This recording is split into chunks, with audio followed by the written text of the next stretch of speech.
Kaiju, turtles, Dragon Ball, and more. It's Steven's Toy Reviews. Hey collectors, Steven here.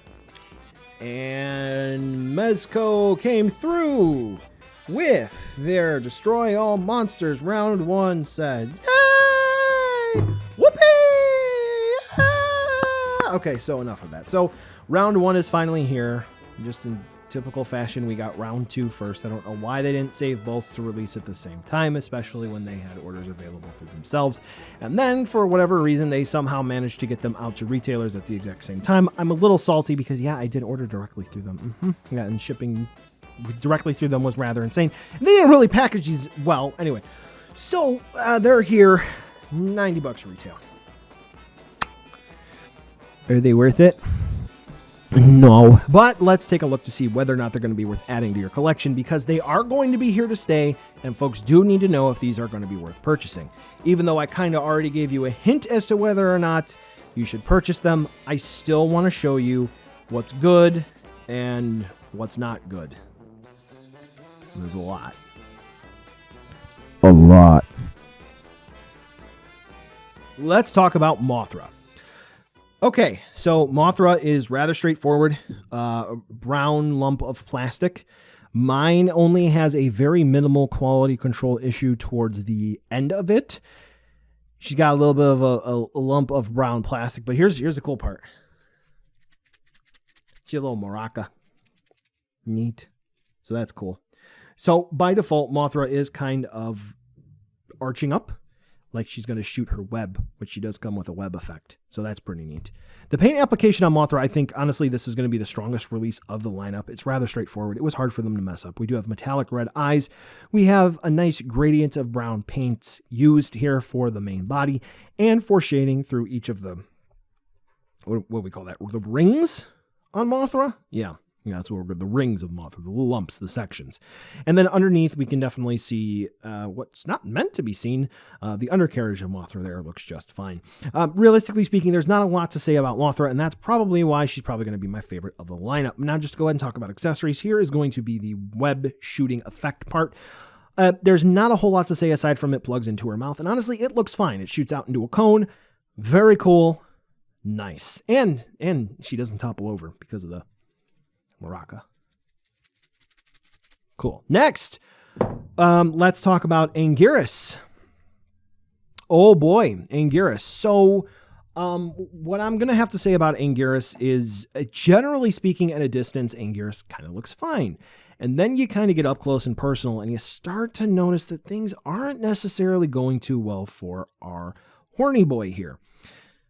What do we have? Well, we do have a roaring head, which for the teeth paint application, it kind of blends in with the gums for Anguirus, and it kind of just looks sloppy. Why? Because some of the teeth are only half painted. The big fangs, they're painted rather well. No issues there. The eyes kind of look soulless. There's not a whole lot going on there. And the horns on both of the heads, because we get two of them, they're kind of a little warped for me. So that's a little bit of an issue because I've tried heating them up and they're not going back. It's a bummer. Now, one neat effect that Mezco really tried to do here was add in a little bit of a black wash to the different horns on Anguirus. Sometimes, like the horn on the nose, despite the fact the alternate head part is there's a little bit of a bleed over, it looks okay. But then we get to the actual spikes on the back, the shell, if you will.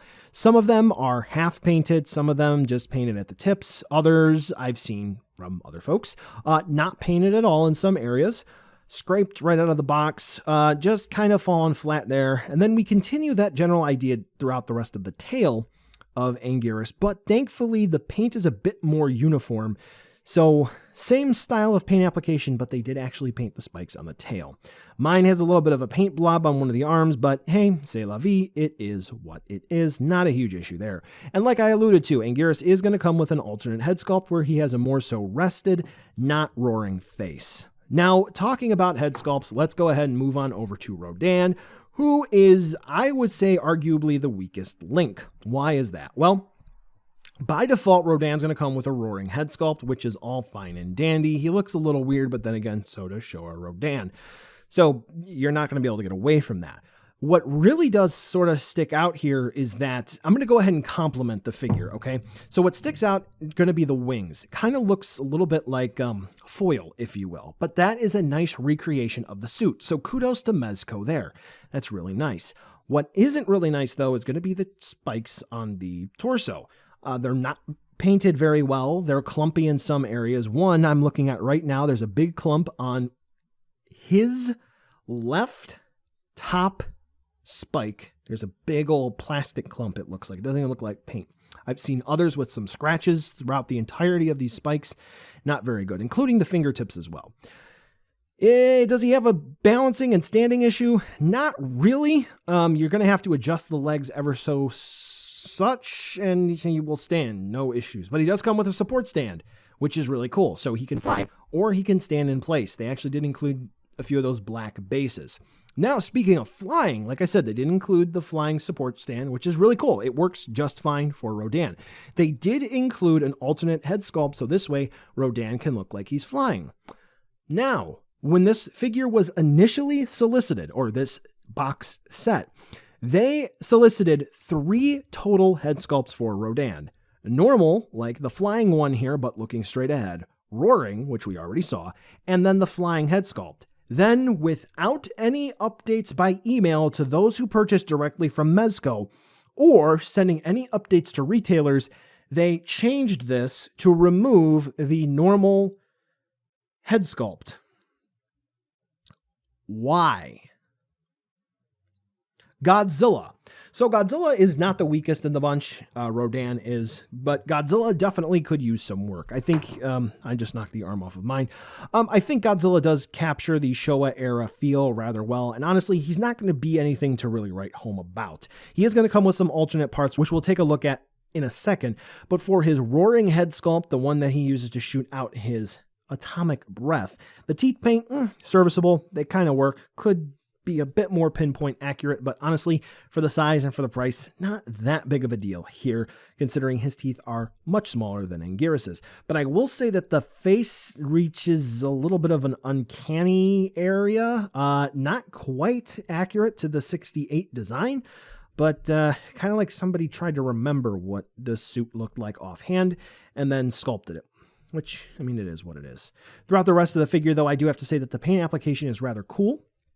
No real issues, except for I personally would have preferred a brighter paint app for the dorsal plates. It kind of looks like they used just the grayish plastic for the body, and then they used one type of gray for dry brushing, a bit more heavy-handed on the dorsal plates. That is what it is. Now, for the alternate parts, Godzilla is going to come with a calm head sculpt, which honestly, this is the one that I like for a default head sculpt on this Godzilla. It looks really good, and I think this one does capture the 68 design overall. He's going to come with alternate arm parts, so this way he can do the classic Godzilla holding his hands up, the Showa era kind of thing where his hands are closed. You know exactly what I'm talking about. And then the beam effect, and honestly, the beam effect is really nicely done considering the price point and considering some of the alternatives out there from other companies, including those who charge anywhere between $65 to $125 per figure, not naming names. So Mezco, 2 claps for that, but I'm going to remove 1 clap for the quality of the set overall. So in terms of the looks department, they really need to tighten up the quality control on these things. Not all that great, but you know, it is what it is. For the accessories, I'll come back to that whole idea in a second. This line is the 5 points XL line, 5 points meaning 5 points of articulation. Anguirus is going to have a swivel at the neck, and then he's going to swivel at the shoulders for his front 2 arms, and then his hind 2 legs. They're going to swivel, nothing at the tail. Godzilla is going to swivel at the neck, the shoulders, and the hips, nothing at the tail. Rodan is going to swivel at the neck, the arms, at the shoulders, the wings, yes, they're going to swivel, and the hips as well. And Mothra's head is going to spin. So we do have articulation on Mothra. Mothra doesn't have 5. False advertising, Mezco. What are you doing? Size comparison. So interestingly enough, somebody said that these actually scale well with Art Spirit stuff. I don't have any Art Spirit stuff, but otherwise these basically only scale well within themselves. Some have said, oh, this scales well with Revoltech. That's going to be a case-by-case basis. So overall, no. But yeah. I mean, I guess it makes sense that they'd scale with themselves since this is Mezco's own thing. So buy now, skip, or wait for a deal. For the price point, absolutely not. Nope. See if you can get them on a sale. I would say top out at like 75. That would be okay. I thought maybe from the round 2 set, which came out first, maybe something happened with round 1 and they caught it and they wanted to increase the quality. No, it was clear they were just stuck at the ports. And yeah. So quality control isn't that great. They removed only one, but they still removed an accessory. Yeah, I really don't feel like I got my money's worth here. If I wasn't locked into the Mothra set already, I wouldn't get it. I have a feeling these will get views. Maybe I'll still, I don't know. We'll see. I want to like this. Let me make that very, very clear. I want to like this set. I want to like round 1. I want to like round 2. I want them to do a round 3 to round out the DAM cast. And I want to like that. I want to like the Mothra set. I want to like the Hedorah set. I want to like whatever other set they're going to make. But Mezco, look at what's on the market right now. Look at what other companies are going to put on the market. And considering these are roughly $20 or so, a little bit more a piece if you were to give them each a price, and look at what other companies are going to be doing at approximately $18 and they're going to have at mass retail. And then ask yourselves, are you really going to be able to compete successfully there? The question is, can you? The answer, we'll see. As it stands though, get it on the cheap and you should be happy.